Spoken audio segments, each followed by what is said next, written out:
Good afternoon, ladies and gentlemen. My name is Singh. I am a registered migration agent currently working with the Aussizz group in Clayton.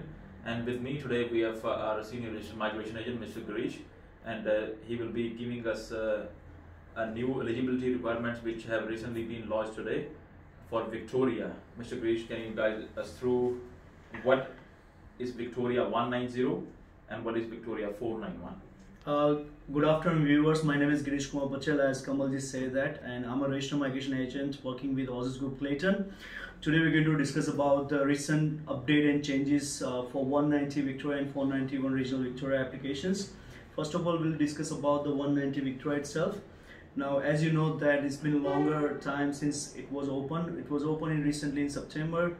They have the federal government have reallocated some quota to the state government, so the state government reopened again. Recently we got the news and update from the NSW. Same as here, we also got the new news and an update about the 190 Victoria as well for today itself. So we talk about the 190 Victoria. First of all, if you are already living in Victoria, you could be eligible to apply for 190 Victoria. You must be living currently you must be living in Victoria for at least 6 months. So yeah, you need to prove your residency that for 190 you must be living and working in Victoria for at least 6 months. Okay. You need minimum 60 points. Okay. And what are the documents, Mr. Girish, which can prove the residential status that I've been living here for 6 months? Okay, so first we talk about the currently living in Victoria. So you must provide your lease agreement or bond receipt. You need to provide your bank transactions that you've been living over here in Victoria for last 6 months. Your utilities bills, for example, light bill, gas bill, or maybe telephone bill or mobile bill. On top of that, you can also provide the transaction that you have spent your daily uses expenses during living in Victoria itself. And this is only for last 6 months, yes? Yeah, from the date you lodge your express of interest or ROI, we will discuss about that one further. If you have lodged your registration of interest to Victoria, from that date since last 6 months, you need to provide those documents. Alright, that's okay. Moving forward, Mr. Girish, in regards to if the person is already been living in Victoria for 6 months, he must have a skill assessment as well? Yeah, so technically you must be currently living plus working in Victoria. So in working we talk about the working, so you must be working in your closely related occupations, and on top of that you must need a skill assessment. Okay. Now on top of that skill assessment, they're not specified about the occupation list, so there is no such a occupation list guidelines. So anyone whose occupation falls under the short-term skill occupation list can be eligible to apply for that, but your occupation must supporting the current pandemic situation. Let's say if you are working in aged care as a registered nurse, you can be eligible to apply for the 190 Victoria. Okay. So you need minimum skill assessment in your nominated occupations. You also need minimum 6 bands in each Aussizz as well. Yeah. You also need minimum 60 points by yourself. And on top of that, the Victorian government will give you additional 5 points to be eligible for 190 Victoria state sponsorship. Alright, so coming back to the list, Mr. Girish, so there is no such list? No, there is no such occupation list into 190 Victoria state sponsorship, but let's say if you falls under the short-term skill occupation list, you can be eligible if you have 60 points and 6 in each band. And if you require 6 months of experience in Victoria itself, but your occupations must support it or highly supporting to the current pandemic situation for the Victoria itself. So basically, if someone is like working in a hospital.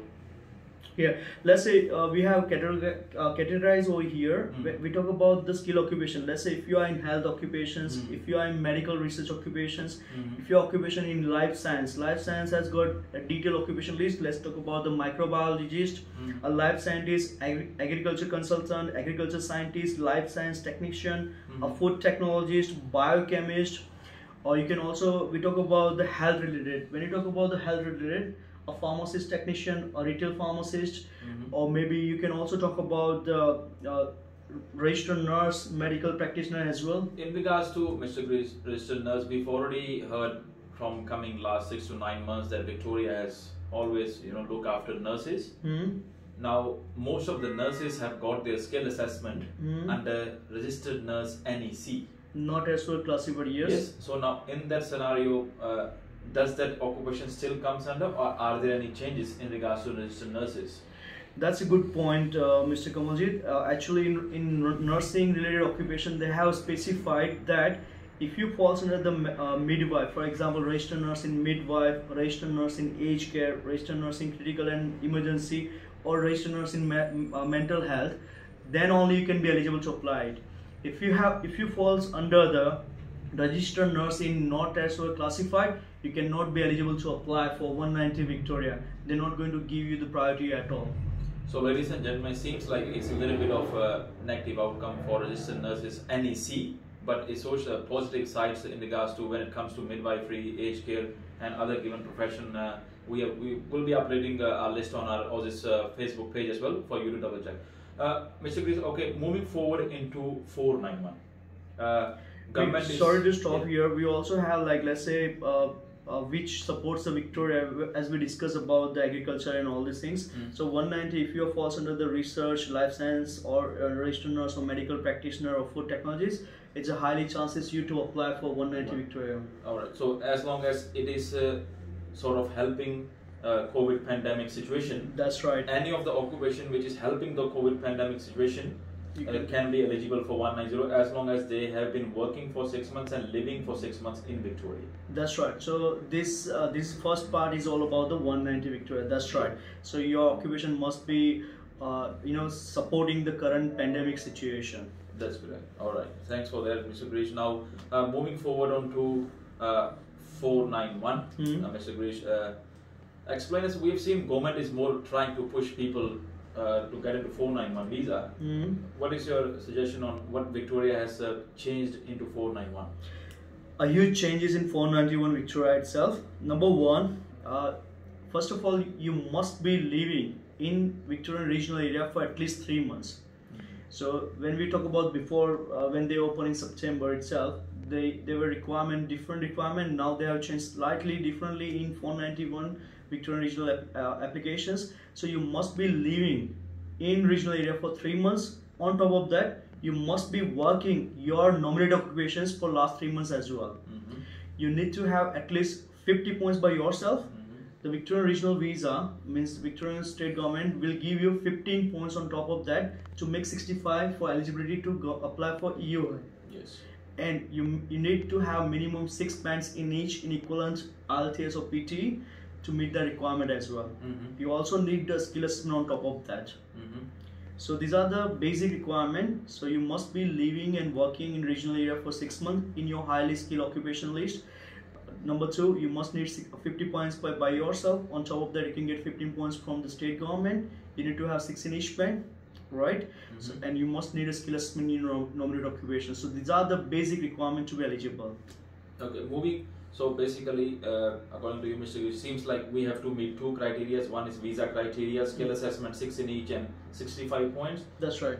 And in regards to state criteria, which is you must be working there for 3 months minimum. Yeah, that's right. And in your occupation. In your occupation. One more thing, they're not specified about whether you must be working a part-time, full-time or casual. Okay, we do assume maybe it might be 20 hours. 20 hours would be better. If you have been working for 20 hours minimum part-time, that's it's high chances to get invitations. Even though if you apply for on the basis of casual, you can still lodge an registration of interest, but it's better if you have part-time work, right? And if you're working minimum 20 hours per week in 190 or 491 or 6 months or 3 months, then better you lodge an application for ROI. Give us a let's talk about candidates who have already been working, Mr. Grish. Give us an indicate what kind of business it should be, how long it should be in the regional, or whether it's no such condition, it can be a new business, or is there any kind of it's very important that the business must be operating and actively operating in regional area. So it must be operating and active in regional area for at least 2 years. So if the business is not operating in regional area for 2 years, you cannot be eligible to apply for 491. Okay, so basically the business must be operating there for 2 years where you are working, yes? That's true. Now, moving on to occupations list, is it the same criteria that it must be helping the pandemic, COVID pandemic situation, or it doesn't fall for that for 491? It's the same applying 491 as well. as you said that the occupation must be related to health, medical research or life science, but here they have also added on top of that agriculture, food. It's related to agriculture or food technologists or digital sectors. Okay. So if your occupation to supporting to digital sectors, let's talk about the IT as well. But the IT, let's say if you are working for application for a particular hospital as a software engineer, you can be eligible to apply for 190 or 491. Okay. In health, medical research, let's say if you are working in microbiologist in regional area for 3 months, if you are working life scientist, if you are working agriculture technologist, if you are working in agriculture consultant, agriculture scientist, life scientist technician, microbiologist, food technologist, then you can also be eligible to apply for 491 in regional area. All right, that's so.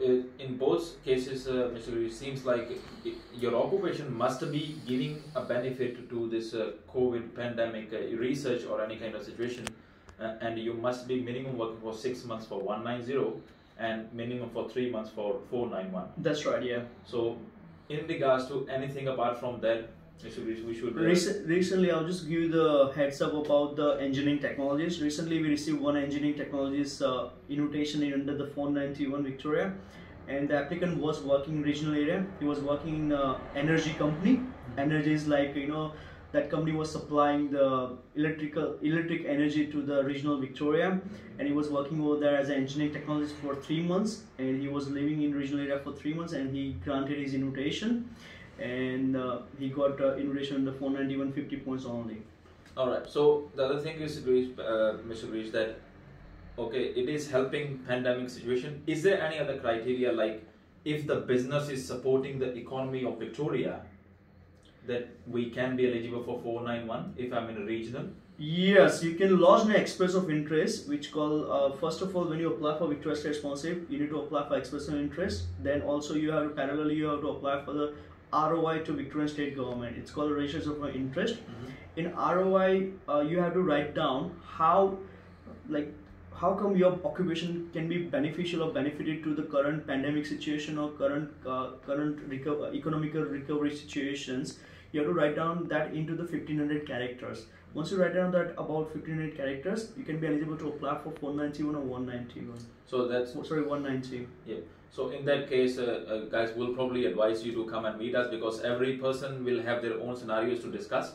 And Mr. Girish and myself, we are sitting at the Aussizz group in Clayton, and you can contact us on 0399007272, or if you want to meet in person with Mr. Girish, you can book an appointment or you can email it to us as well, and our details will be as below. And anything else you want to add on, Mr. Girish? Yes, I want to add something else, because recently if you have talked about they have like, you know, what happened is that in September when they opened for only like 1 month, like there was nearly 10 to 20 days of slot. Here they have given 5 different slots, so if you have lost between the duration of the time, you will be given the, like, you know, invitation during particular date. So they have given 5 different slots over there. I can give you a brief about that one as well, just give me a second. So for example, I'll just read about clearly for that one. For example, the submission, we talk about the submission to ROI. Let's assume that if you want to lodge your express of interest to the Victorian Government, first submission will open on 5th of January and will close on 11th of January, right? So let's assume that it will open 10 AM on 5th of January. It will close 5 PM on 11th of January, right? And the selection date, that means you will get invite on 22nd of January. Okay. That's number one. Second one will reopen again 2nd of Feb till 8th of Feb, right? And the selection day will be on 19th of February. The third slot will reopen on 2nd of March, will close on 8th of March, and the selection day will be on 19th of March. The fourth slot will open on 6th of April, will close on 12th of April, and selection day will be on 23rd of April 2021. And the last slot will reopen again on 4th of May till 10th of May, and the selection day will be on 21st of May 2021. So there will be 5 slots are there. So in case if you're not working right now, and if you're able to find a job in Victoria, you have time till May 4th. So the 4th May will be the last day. Sorry, 10th of May. 10th of May will be the last day. So you have time till of 10th of May. So So let's say if you are not working Victorian regional area for last year, so Jan, Feb, March, April, so like you got 4 more months to go in regional area. You can find a job in your suitable occupations which support to the current pandemic situation. You can work there, you can find a job, you can work for 3 months, you can prove your residency, you can be eligible to apply for 491 easily. Even though you cannot be eligible to apply for 190 if you are not currently living and working in Victoria itself, but yeah, you still have opportunities to apply for 491 Victoria itself. So I would recommend you to come and visit us, our nearest office. See, this is very good thing, guys. It seems like as last time we had to wait for Victoria State nomination result for at least minimum 12 weeks. But as this time they have improved their system and they've given us an exact date, which gives us at least that sort of direction, what options we are looking for.